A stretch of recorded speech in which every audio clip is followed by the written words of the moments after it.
L'armée chinoise devient de plus en plus puissante chaque jour qui passe, construisant de nouvelles machines à une vitesse incroyable. On parle de chasseurs de nouvelle génération, de porte-avions colossaux et de certains des missiles balistiques les plus létaux jamais créés. Mais parmi toutes ces machines de haute technologie, lesquelles définissent vraiment leur puissance? C'est ce que nous allons découvrir dans cette vidéo en explorant le top 10 des armes les plus puissantes de l'armée populaire de libération. On commence notre compte à rebours à la 10e place avec le véritable marteau des forces terrestres chinoises, le ZTZ-99A. Si vous pensez que les chars ne sont que de grosses boîtes de métal lentes et lourdes, cette bête est là pour vous prouver le contraire. Imaginez un monstre de 55 000 kg fonçant sur le champ de bataille à 80 km/h.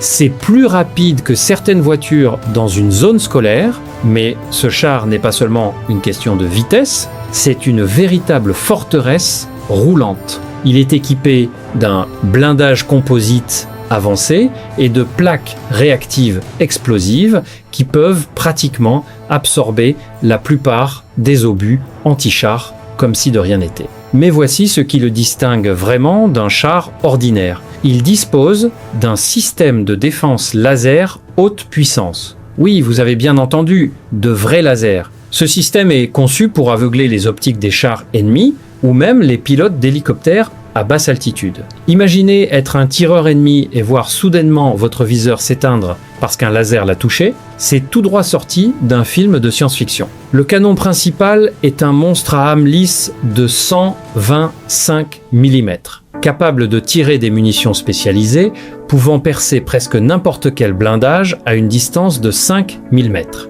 Il est même équipé d'un chargeur automatique, ce qui signifie moins de membres d'équipage et une cadence de tir bien plus élevée. Franchement, si vous en voyez un apparaître au sommet d'une colline, vous voudriez être n'importe où ailleurs. C'est le mélange parfait entre technologie numérique et puissance brute à l'ancienne. Avant de passer à quelque chose d'encore plus rapide, n'oubliez pas d'appuyer sur le bouton j'aime si vous pensez que les lasers sur les chars sont l'avenir. En 9e position, on s'envole littéralement avec le Jwing Mighty Dragon. Ce n'est pas n'importe quel chasseur, c'est le premier chasseur furtif de 5e génération de la Chine et il ressemble à quelque chose conçu pour un super-héros. Avec ses lignes effilées et ses 2 moteurs, il est fait pour se faufiler à travers les systèmes radars sans jamais être détecté. Imaginez voler à plus de 2100 km/h sans que l'ennemi sache même que vous êtes là jusqu'à ce qu'il soit trop tard. Le Jwing est conçu pour la supériorité aérienne, ce qui signifie que sa mission principale est de débarrasser le ciel de toute menace. Il transporte ses armes dans des soutes internes pour conserver son profil furtif et peut emporter certains des missiles les plus avancés du monde, comme le PL-15, capable de toucher des cibles à plus de 200 km de distance. C'est comme tirer sur une cible dans une autre ville. Mais ce qui rend vraiment le Mighty Dragon redoutable, c'est sa fusion de capteurs. Il collecte des données de l'ensemble du champ de bataille et offre au pilote une vue à 360 degrés de tout ce qui se passe autour de lui. Est-ce vraiment un dragon? Avec ses moteurs puissants et ses crocs cachés, il pourrait bien l'être. Certains disent que c'est une copie, mais quand on le voit exécuter des manœuvres dans les airs, on réalise que c'est une bête unique en son genre. C'est un bond en avant considérable pour l'armée de l'air et un signe clair que l'époque des combats aériens classiques est révolue. Vous appréciez le spectacle jusqu'ici? Si oui, laissez un commentaire ci-dessous et dites-nous quel est votre chasseur furtif préféré, mais accrochez-vous bien car on s'apprête à quitter l'atmosphère pour se diriger vers le vaste océan bleu. Un navire peut-il vraiment être aussi discret qu'un avion de chasse? Vous êtes sur le point de le découvrir en révélant notre prochaine entrée dans cette liste d'armes ultimes.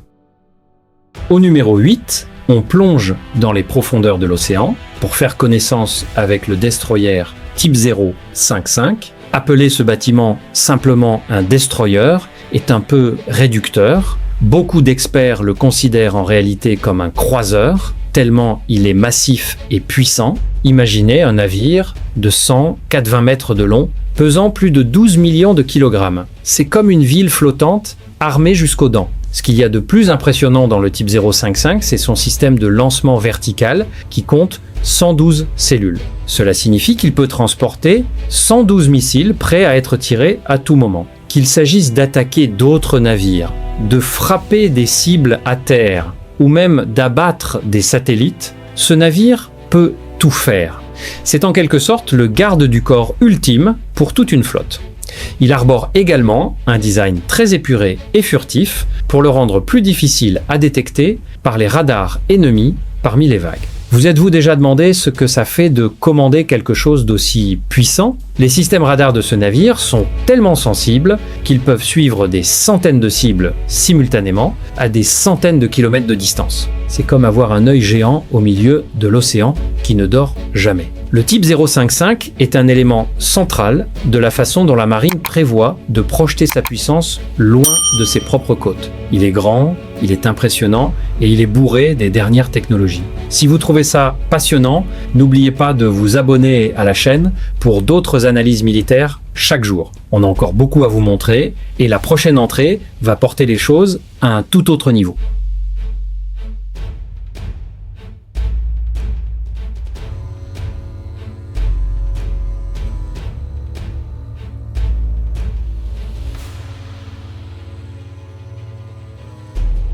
En 7e position arrive la fierté de la flotte, le type 003 Fujian. Ce n'est pas un porte-avions comme les autres, c'est un bond en avant considérable et le plus grand bâtiment de ce type jamais construit en dehors des États-Unis. Imaginez un géant d'acier de plus de 315 mètres de long, déplaçant plus de 80 millions de kilogrammes d'eau. Mais la taille n'est même pas la partie la plus impressionnante. Ce qui rend vraiment le Fujian exceptionnel, c'est son système de catapulte électromagnétique. Au lieu d'utiliser la vapeur à l'ancienne pour lancer les avions, il utilise la puissance des aimants pour propulser les chasseurs dans les airs. Cette technologie est tellement avancée qu'un seul autre navire au monde en est équipé. Ce système permet aux porte-avions de lancer des appareils plus lourds, avec plus de carburant et d'armement, et il peut le faire bien plus rapidement que les anciens porte-avions. C'est comme la différence entre une fronde et un Raygun haute technologie.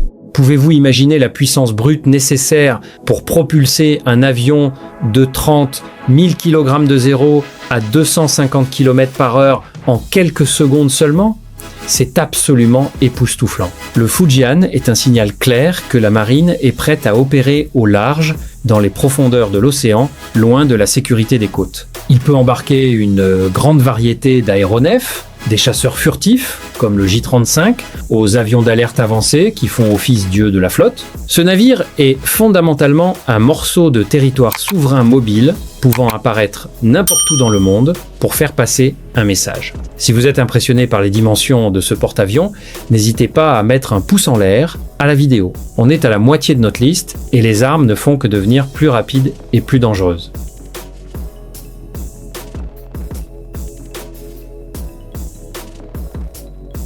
Au numéro 6, on a le H-6N, un bombardier qui peut sembler un peu dépassé de l'extérieur, mais qui est bourré de nouveaux atouts redoutables à l'intérieur. Pensez à cet avion comme au lourd bras armé de l'armée de l'air. Bien qu'il soit basé sur un design classique, la version N a été entièrement repensée pour l'ère moderne. L'une de ses caractéristiques les plus importantes est la grande perche de ravitaillement sur son nez qui lui permet de rester en l'air très longtemps en faisant le plein auprès d'autres avions en vol. Cela lui confère une autonomie considérable, lui permettant de voler à des milliers de kilomètres de sa base pour délivrer sa charge utile. Mais ce qui rend vraiment le H-6N cauchemardesque pour tout adversaire, c'est ce qu'il transporte sous son ventre.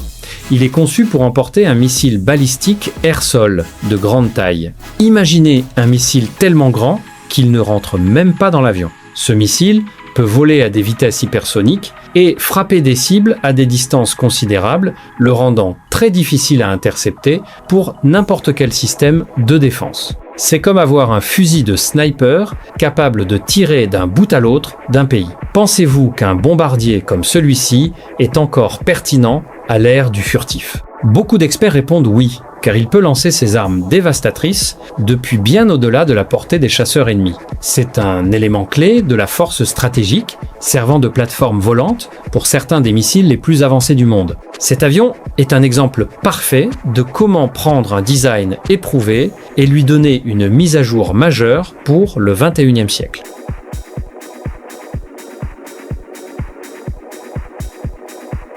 Au numéro 5, on a le Vajivin E1, une arme qui a provoqué des ondes de choc dans les états-majors navals du monde entier. C'est un missile balistique hypersonique, anti-navire, conçu avec un seul objectif en tête, couler les plus grands navires du monde. Quand on dit hypersonique, on parle de quelque chose de sérieusement rapide. Ce missile peut atteindre des vitesses supérieures à 6 fois la vitesse du son pendant son vol et peut accélérer jusqu'à 10 fois la vitesse du son dans son approche finale. Pour vous donner une idée, ça représente plus de 12 000 km/h. À ces vitesses, la seule énergie cinétique de l'impact suffit à détruire un navire immense, même sans ogive explosive. C'est comme se faire percuter par une météorite tombant de l'espace. Le Y-Winged peut être lancé depuis des navires comme le type 055 dont on parlait tout à l'heure, ou même depuis le bombardier H6N.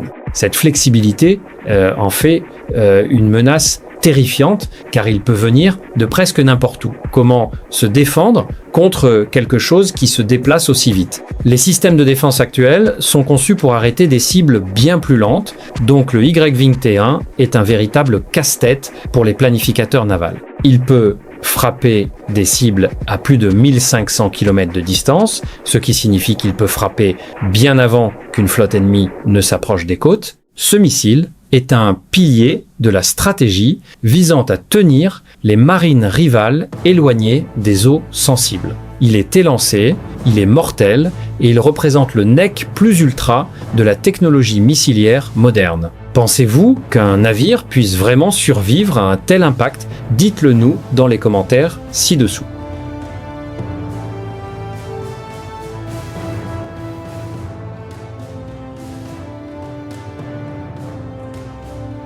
En 4e position, on trouve le fameux Defense 6, souvent surnommé le Guam Killer par les analystes militaires. C'est un missile balistique à portée intermédiaire qui peut être lancé depuis un camion mobile, ce qui le rend très difficile à localiser et à détruire. Il a une portée d'environ 4000 km, ce qui lui permet d'atteindre des bases importantes loin dans l'océan Pacifique. Mais ce qui rend le Defense 6 vraiment spécial, c'est sa conception modulaire. Il peut embarquer des ogives conventionnelles, comme nucléaires, et le changement peut être effectué assez rapidement.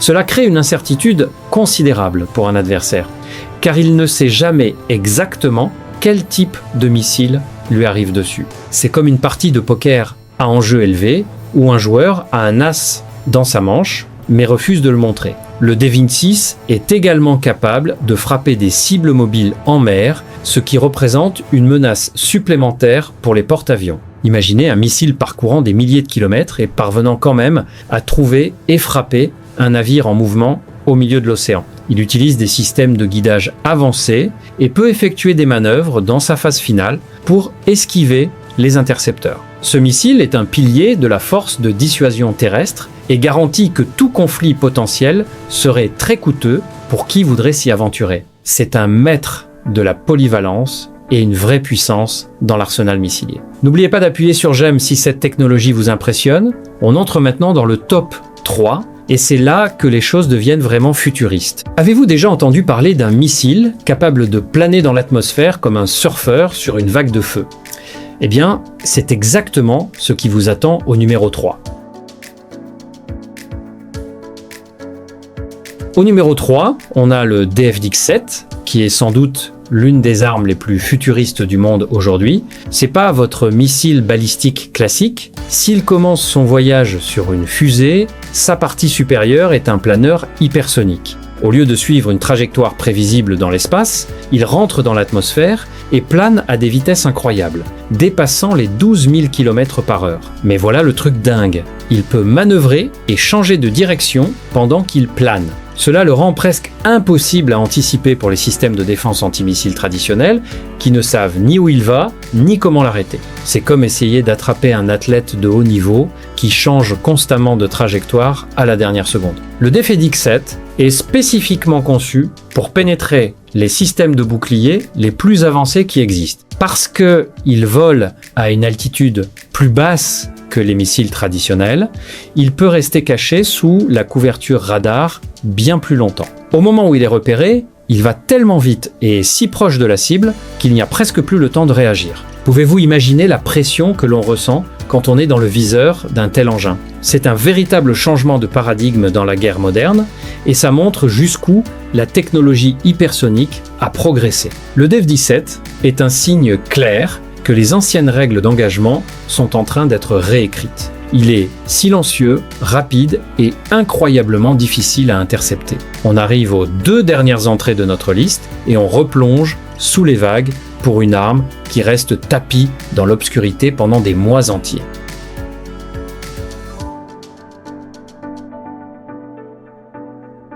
La 2e place appartient aux sentinelles silencieuses des profondeurs, le type 94A et l'encore plus avancé, type 096, des sous-marins lanceurs de missiles balistiques. Ce sont la police d'assurance ultime pour n'importe quelle nation. Ces mastodontes sont propulsés par des réacteurs nucléaires, ce qui signifie qu'ils peuvent rester sous l'eau pendant des mois sans jamais avoir besoin de remonter à la surface. Leur mission principale est de rester cachés dans l'immensité de l'océan, transportant une cargaison de missiles capables d'atteindre l'autre bout de la planète. Le plus récent type 096 représente une amélioration considérable par rapport aux anciens modèles, grâce à des technologies avancées de réduction du bruit qui le rendent bien plus difficile à détecter par les sonars ennemis. Dans l'univers de la guerre sous-marine, le silence, c'est tout. Si l'ennemi ne peut pas vous entendre, il ne peut pas vous trouver et il ne peut certainement pas vous arrêter. C'est comme un navire fantôme armé de la puissance des étoiles. Chacun de ces sous-marins peut transporter jusqu'à 12 gigantesques missiles JL-3 et chacun de ces missiles peut emporter plusieurs ogives nucléaires. Cela signifie qu'un seul sous-marin dispose d'assez de puissance de feu pour changer le cours de l'histoire en un instant. C'est une pensée vertigineuse, mais c'est la forme ultime de dissuasion. Vous êtes-vous déjà demandé ce que ça fait de vivre sur un tel bâtiment pendant des mois sans jamais voir le soleil? Il faut vraiment une personnalité hors du commun pour accomplir ce travail. La transition du type 94A au type 096 représente un bond en avant considérable en termes de capacité et de discrétion, faisant de la flotte sous-marine un vrai pair des meilleurs au monde. On arrive au bout, mes amis. Il ne reste plus qu'une seule arme en tête de notre liste. Enfin, au numéro 1, on a le roi de l'arsenal, le DF-40, et 1. C'est un missile balistique intercontinental qui représente le summum absolu de la puissance terrestre. En termes de portée, le DF-41 est dans une catégorie à part, capable de frapper des cibles à plus de 12 000 km de distance. C'est à dire presque n'importe où sur la planète. Mais ce n'est pas seulement la distance qui est impressionnante, c'est la charge utile. Ce missile géant peut transporter jusqu'à 10 ogives nucléaires indépendantes, chacune pouvant être dirigée vers une cible différente. Il transporte également des leurres et des paillettes pour tromper les systèmes de défense qui tenteraient de l'arrêter. Le DF-40E1 est mobile sur route, ce qui signifie qu'il voyage sur un énorme camion à 16 roues et peut être dissimulé dans des tunnels ou déplacé à travers le pays pour éviter d'être repéré. Cela le rend presque impossible à neutraliser lors d'une première frappe. Imaginez une fusée de 60 000 kg pouvant être lancée à tout moment depuis une route quelconque au fin fond de nulle part. Et voilà, les amis, c'était le top 10 des meilleures armes de l'armée populaire de libération. Laquelle de ces machines vous a vraiment impressionné? Dites-le nous dans les commentaires ci-dessous et n'oubliez pas de liker et de vous abonner si vous voulez voir encore plus de classements comme celui-ci.